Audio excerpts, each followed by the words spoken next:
উদ্বেগ উৎকণ্ঠায় প্রায় ১.৫ দিন কেটেছে বাংলাদেশের ক্রিকেট ভক্তদের। প্রিয় তারকা তামিম ইকবাল হার্ট অ্যাটাকে আক্রান্ত হয়ে হাসপাতালের বেডে।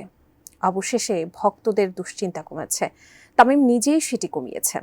এবার সংকট কাটিয়ে ফেসবুকে এসে নিজ ভক্তদের উদ্দেশ্যে বার্তাও দেন তিনি। কি রয়েছে ওই বার্তায়, বিস্তারিত জানাচ্ছেন শেখ ফরিদ। দেশবাসীর কাছে দোয়া চেয়ে সামাজিক মাধ্যম ফেসবুকে স্ট্যাটাস দিয়েছেন জাতীয় ক্রিকেট দলের সাবেক অধিনায়ক তামিম ইকবাল। ২৫ মার্চ মঙ্গলবার নিজের ভেরিফাইড ফেসবুক পেজে এই স্ট্যাটাস দেন তিনি।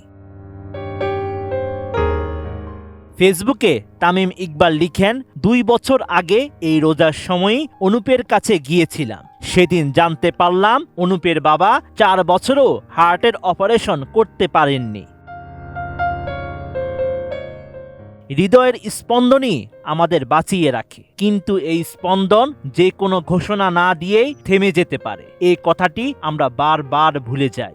গতকাল দিনটি শুরু করার সময় কি আমি জানতাম আমার সঙ্গে কি হতে যাচ্ছে? টানা ৭ম-বারের মতো বেস্ট টিস্যু পেপার ব্র্যান্ড হিসেবে স্বীকৃতি পেয়েছে বসুন্ধরা টিস্যু। সাবেক অধিনায়ক আরো বলেন, আল্লাহ তাআলার অশেষ রহমত আর সবার দোয়ায় আমি ফিরে এসেছি। আমার সৌভাগ্য, এই বিপদের সময়ে আমি পাশে কিছু অসাধারণ মানুষকে পেয়েছিলাম, যাদের বিচক্ষণতা ও আপ্রাণ প্রচেষ্টায় আমি এই সংকট কাটিয়ে ফিরে এসেছি। তামিম ইকবাল লিখেন, কিছু ঘটনা আমাদের বাস্তবতা মনে করিয়ে দেয়, জানিয়ে দেয় যে জীবন আসলে কতটা ছোট, আর এই ছোট জীবনে আর কিছু করতে না পারি। সবাই যেন একে অপরের বিপদে পাশে দাঁড়ায়, এটিই আমার অনুরোধ। সবার কাছে দোয়া চেয়ে তামিম জানান, আপনাদের সবাইকে জানাই আন্তরিক কৃতজ্ঞতা ও ভালোবাসা। সবাই আমার জন্য এবং আমার পরিবারের জন্য দোয়া করবেন। আপনাদের ভালোবাসা ছাড়া আমি তামিম ইকবাল কিছুই না।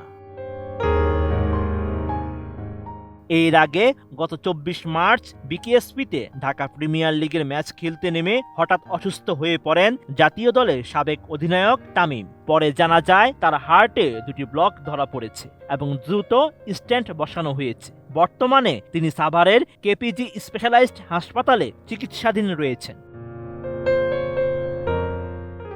Sheikh Farid, ATN news.